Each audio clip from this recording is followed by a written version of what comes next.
ridiculous. But we have a class to do. So the first thing I'm going to do is I'm going to use my pruning shears because what I'm using is actually not the sharp edge. I'm using this other edge here. And I'm going to take off a bunch of the soil on top because it's a lot easier to do it here on the table than it is to do it in your garden. Okay, sitting down, tea over here or whatever, and you're doing this, and you want to have a taper. The first thing that bonsai experts, senseis, whatever you want to call them, is they look for is the taper at the bottom. It says whether or not it's a grandfather or not. That's important, okay? So that tells them there's age to the plant. The other nice thing about spending $60 on this is that it has a nice, chunky, thick stem or trunk to it. That shows age as well, and this would be beautiful if you put it next to a $500 or $600 building or something where you really wanted to show off the building and you wanted to have a nice aged tree. This tree will show age, okay? So I'm just going to take a few seconds to take off the top inch or so of soil here. Moving the soil away from the trunk. I'm going to try not to damage the trunk. Got some stems here that are right down to the ground, and that's what takes away from the trunk is having these stems. So I'm going to cut off the stems that are in the way of me seeing what's going on here. I want to have a trunk that's, I'm going to say 3 inches, okay? And I'm leaving like an 1/8 of an inch of some of these branches because it's too much for me right now to try to clean those up.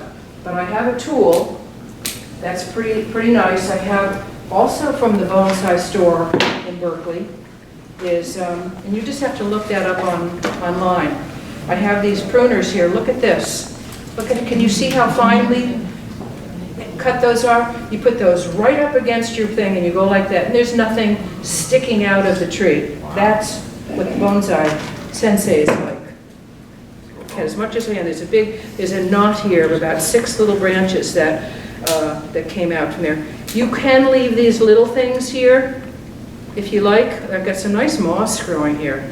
Anybody want that? Anybody wants to put that on their tree after they're done? This has quite a bit of moss right here, but I don't want it because I'm trying to lower my soil to So as I do this, I'm seeing the taper come up, and I got a little root that's in the way there. Not a big root, a little root. I'm going to get rid of that. That's in the way of getting the taper shown. Can you see a taper at all now? You can, okay, because I see now on this side I can, right there, but this little root's in the way of that. I'm going to get rid of that. And there are probably better tools than this to do this job, but I couldn't bring the whole thing with. Okay, now I'm getting a nice place where the trunk flares out there. I love that. I'm not going to go any more than that because that's enough. Everybody happy? So the taper is where you start to see the roots go down into the soil? Is that what that is, the taper? Yeah, there's a, right here, there's a taper starting to happen right there, and you get to see the tops of the roots. Okay? This is at $63, this is a plant that you would put in a special place, the same as you would put it in, the same as you would put a special building in a place like a focal point. This is a focal point tree. Others that you get of this type may be filler trees where you have 40 of them to make your forest or whatever. Okay? Okay. Now I'm going to just cut the top 1/4 of an inch. Now I wrote an article for Garden Railways magazine, 2 of them, one for conifers like this or evergreen conifers, and one for deciduous non-conifer trees, and they're very handy to give you a story about what you need to do in order to create the look that you want. Okay, I'll go through those later. Okay, now I want to start on the lower branches. I only have 5 minutes left. Here is a branch. Can you see that? Yeah. Okay. what I want you to notice is two things. You got this really strong upward branch here, right? And then you got this little one. This is a separate branch, but it's underneath that. You got this somewhat strong branch down here. These are strongly, why do the branches go up? More oxygen. What's up there? Sun. The sun. So they are looking for the sun for photosynthesis. I'm going to cut this one right there. Oh, Okay? That's a lot. But I'm cutting the one that's going up to the sun and leaving the other one. I'm going to cut a little bit on this one. I may end up getting rid of this one, but I'm cutting the strongest branch. So these trees have what's called an opposite growth.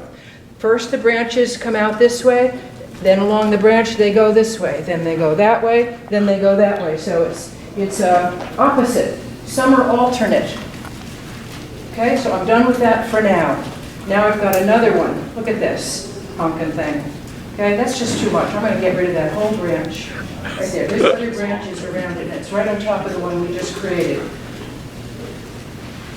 So I'm going to get that out of there. There happens to be loads of branches right above that. I'm not going to even worry about cleaning it up right now. Then right above that is another branch. Can you see how this branch branches immediately after it comes out of the trunk? Oh, wait a minute. Hold your horses. There are two trunks here, and what I just cut off is on the one of the trunks here. This one wanted to become a new trunk, and I got rid of that. So I just got these 20 minutes ago, right, Nancy? And so I haven't really had a time to look at these like you would if you were trying to study them. So now, I mean, obviously there's no other trunks here. We have to keep this one right here. So now I'm going to come back here and say, okay, what do I have to cut on this? Well, I can't have the bottom. I can't have it starting to go out and then stop. I have to get rid of whatever is on the other trunk that I just cut off. I'm going to cut off this big one right here. And now come over here. Same thing. Which one do I leave? Oh, that's a different one. I'm going to cut this here and the little one that's right next to it. And I'm going to come back down on this, come back along here. You see how this is way too long. We don't need it all that long. So I'm going to come back here and cut this here. You don't need that. That's enough. Why? Because you got all of these little places for new branches to grow. Dwarf Alberta spruce does not, once you have a clear space on the trunk and the branches near the trunk, they don't produce new branches. You have to have one little green thing coming out there, one little green needle, I guess you'd call them, for them to create more branches. Okay, now I'm going to come back here. I'm going to leave a little one. I'm going to cut this one right here.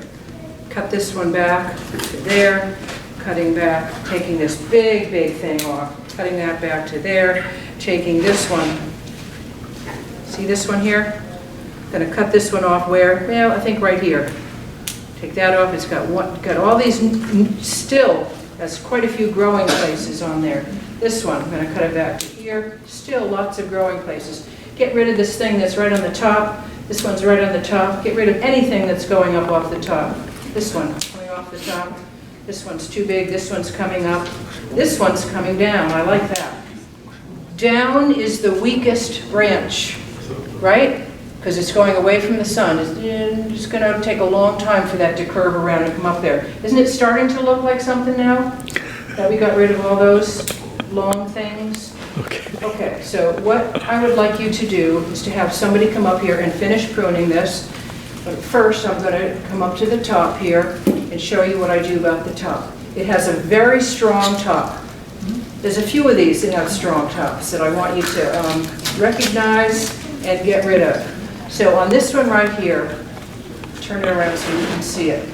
Can you see how this is a very strong, it's a good 1/4 of an inch, 3/8 of an inch, this one right here.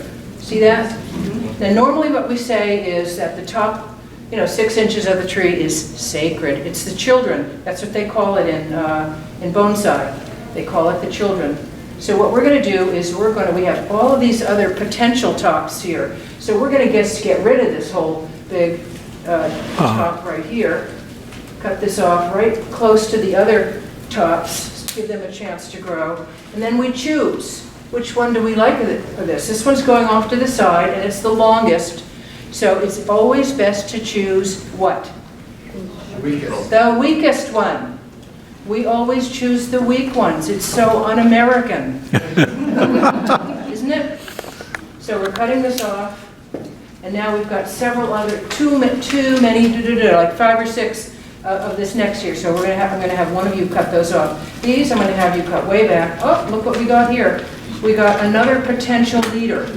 Now, if we wanted a very short tree with a good trunk, we could keep this one and take this one off. But we're American, so we're going to keep the one that's a little stronger for a while, okay? And maybe another one will come up later on, okay? So probably we'll get rid of that. And then you'll have all of these little branches that will, maybe cut that one back, head it back a little bit. Okay, so I'm going to leave that for somebody else. I'm going to talk about these I got 2 minutes. So these are junipers. These 4 plants are junipers. They have a lot of ratty stuff on them. That's